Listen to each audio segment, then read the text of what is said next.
காலிலே போட்ட மிஞ்சிதான் காதுல பேசுதே.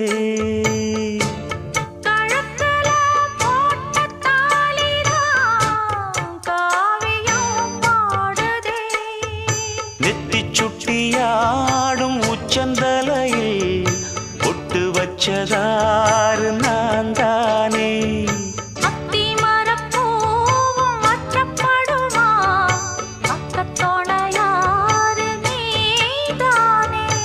ஆசை பேச்சில் பாதி மூச்சில் லேசாதேகம் சூடேற